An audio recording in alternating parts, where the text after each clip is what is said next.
هل يلحق ميسي بكريستيانو إلى السعودية؟ الصفقة أقرب إلى الواقع وإليكم الأسباب.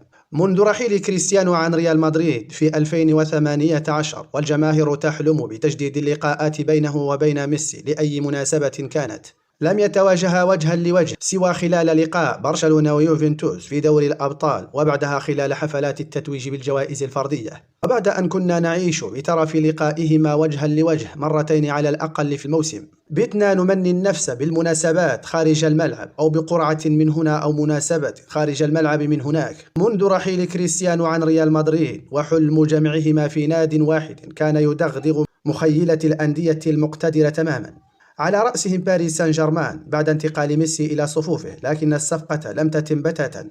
أما اليوم ومع انتقال كريستيانو إلى النصر ودخول ميسي في الفترة الحرة من عقده التي تسمح له بالتفاوض مع النادي الذي يريد دون العودة إلى ناديه، عاد الحلم إلى الواجهة من جديد.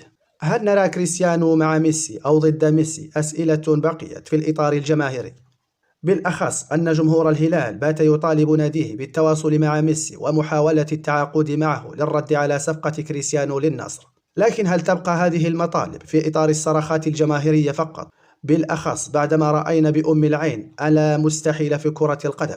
أول ما يتبادر إلى الأذهان هو أن ميسي لن يقوم بالخطوة نفسها التي قام بها رونالدو، لكن الحقيقة أن ليو مرتبط بالمملكة العربية السعودية حتى قبل ارتباط كريستيانو مؤخرا، فهو سفير للسياحة السعودية وتردد على المملكة في أكثر من مناسبة للترويج لها. عدا عن ذلك فإن لميسي خبرة الآن في التعامل مع الأندية المملوكة من الدول العربية والتي تستثمر في الصفقات من أجل الترويج لمشاريع الرياضية الكبرى، بالأخص بعد تجربته مع باريس سان جيرمان المملوكة من قطر حيث أقيم كأس العالم الأخير. فلما لا يقتنع بالانضمام للترويج أيضا كما كريستيانو لميلف في استضافات السعودية لكأس العالم 2030؟ هذه تبقى في إطار التحليلات المبنية على معطيات ولحظات قام بها ليو في السابق، لكن هناك أيضا الخطوات الملموسة في هذا الإطار، إذ باتت الأقاويل مدعومة بقوة اقتصادية جبارة وبنية فعلية في المملكة العربية السعودية على جمع أسطورتي كرة القدم في دوريها إن كان من بوابة النصر أو الزعيم الهلالي.